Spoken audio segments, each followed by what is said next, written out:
Super N, primeiras notícias. Nos últimos dias, vários casos de abuso de mulheres no transporte público têm sido divulgados pela imprensa. Segundo o levantamento recente de uma emissora de TV, desde o dia 29 de agosto foram registrados 8 casos de abuso sexual contra mulheres dentro de ônibus, apenas em São Paulo e na região metropolitana. Geralmente, os homens agressores são liberados pela polícia porque a justiça tem classificado esses atos como uma contravenção penal e não como estupro. Para falar sobre essa situação, a gente vai conversar agora com a advogada Ana Paula Gomes, que é especialista nas áreas criminal, de família e trabalhista. Bom dia, Ana Paula. Bem-vinda aqui à Super Notícia FM. É um prazer recebê-la. Bom dia, é um prazer estar aqui com vocês. Ana Paula, a gente tem esses dados aí que nos assustam, né? E a justiça, a polícia a justiça tem classificado esses atos como contravenção penal e não como um estupro, conforme a gente disse agora há pouco. O que precisa é haver mudança na legislação ou está havendo um entendimento errado da lei na sua avaliação? Olha, a mudança na legislação pode ajudar muito nisso. Contudo, a interpretação ainda é muito focada naquela questão de, teoricamente, moral e bons costumes. Tá? O estupro, o assédio dentro de ônibus não é recente. Agora as pessoas estão tendo coragem de falar, estão entendendo mais a situação pela qual elas estão passando. Só que a gente pode entender também que há o constrangimento. Existe o estupro mediante fraude. E as pessoas não estão olhando isso. A maioria dos julgamentos estão sendo em torno de contravenção.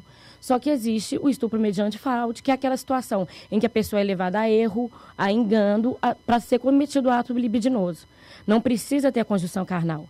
Então, quando acontece isso, a gente pode realmente visualizar como um tipo de estupro, tá? Porque a pessoa está sendo levada à prática de um ato libidinoso por fraude. Ana Paula, você citou aí, me chamou a atenção a questão do constrangimento.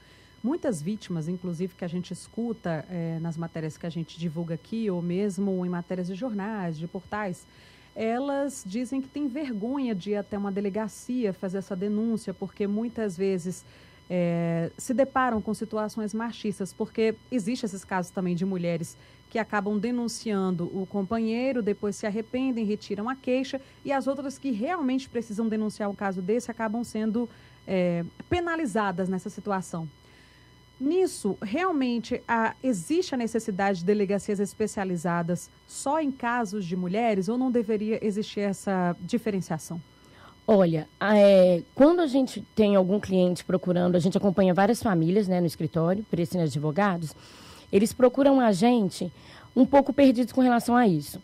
Tá? Realmente ainda existe constrangimento. A gente costuma orientar as pessoas para procurarem especificamente as delegacias de mulheres, porque tem pessoas mais adaptadas para poder fazer esse tratamento. A mulher fica mais à vontade para conversar com outra mulher. E uma mulher atendendo outra mulher nessa situação tem uma empatia que faz essa diferença. A gente faz essa orientação porque, infelizmente, não são todas as delegacias que têm pessoas preparadas para esse tipo de atendimento.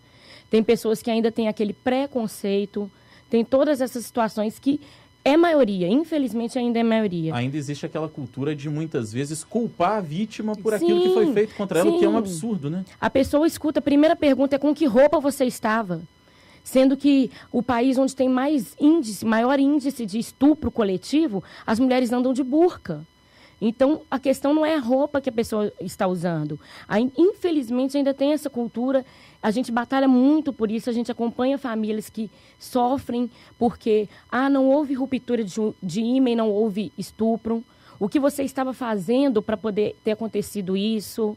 Tem muito isso ainda, infelizmente. E é a maior batalha disso. Não é nem tanto a interpretação do texto legislativo, mas é o que as pessoas querem interpretar daquilo. Ana Paula, o quanto a Lei Maria da Penha ela tem ajudado no combate a esses casos? Ela tem sido suficiente ou a lei ela precisa passar por uma revisão? Ou o problema está realmente na estrutura que não tem, que deveria apoiar o que diz a lei? Olha, a lei, como tem a sociologia jurídica que acompanha esse desenvolvimento, ela tem que acompanhar isso também. Tanto que hoje em dia a gente não se prende só à lei. A gente também tem jurisprudência para a gente poder basear nisso, né? Que são julgados reiterados, a gente usa muito isso. O que acontece? Com a Lei Maria da Penha, a mulher teve mais coragem de falar muitas coisas. Ainda tem muitas falhas para trabalhar. O Brasil não tem quantidade de tornozeleira para poder verificar se as medidas protetivas estão sendo cumpridas. Só que teve essa facilitação. Com toda essa tecnologia, os crimes têm mudado. Hoje a gente já tem prisão por estupro virtual. Então, a gente tem que acompanhar isso, a lei tem que acompanhar isso, o jurista tem que acompanhar isso.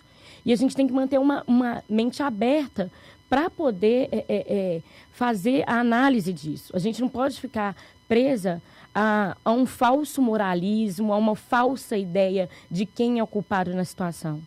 Pois é, Ana Paula, você até tocou num assunto que me chamou a atenção, que é a questão do estupro virtual. Recentemente a gente noticiou aqui na rádio a primeira condenação, salvo engano, por estupro virtual no Brasil. E aí, logo em seguida, a gente deu uma outra notícia parecida também. E aí eu queria que você explicasse para as nossas ouvintes que, de repente, já se depararam com algum tipo de abuso virtual, para que elas entendessem do que se trata. O que caracteriza o estupro virtual. Exatamente, até para saber se já passaram por essa situação, porque, de repente, pode haver aí uma proliferação desse tipo de caso e as mulheres nem se darem conta do que se trata. Então explica para aquela nossa ouvinte que está ouvindo, está preocupada e quer entender o que vem a ser esse tal do estupro virtual.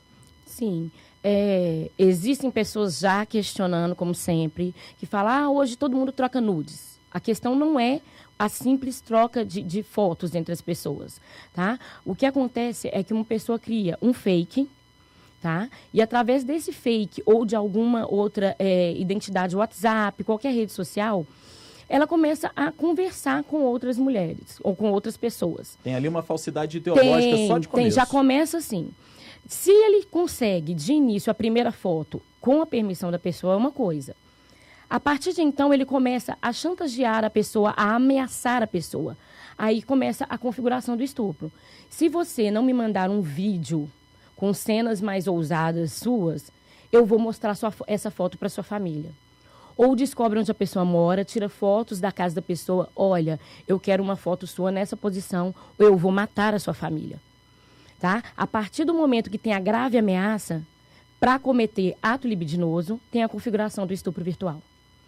Muitas mulheres, muitas pessoas não sabem disso porque tem aquela antiga visão de que estupro tem que ter a conjunção carnal. Não tem. Se existe grave violência, grave ameaça, para conseguir a conjunção ou o ato libidinoso, já configura estupro.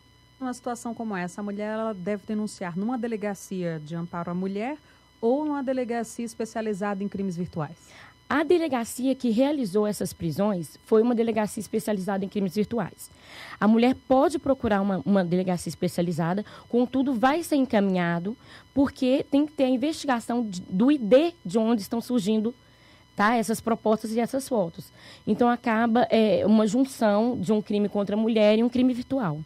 Muito bem. Nós conversamos com a advogada Ana Paula Gomes, que é especialista nas áreas criminal, de família e trabalhista, a respeito desses constantes abusos contra a mulher, sobretudo os abusos ligados à questão sexual. Ana Paula, gostaria de agradecer a sua presença, a sua entrevista. Foi um prazer recebê-la aqui na Super Notícia FM. Obrigada, gente.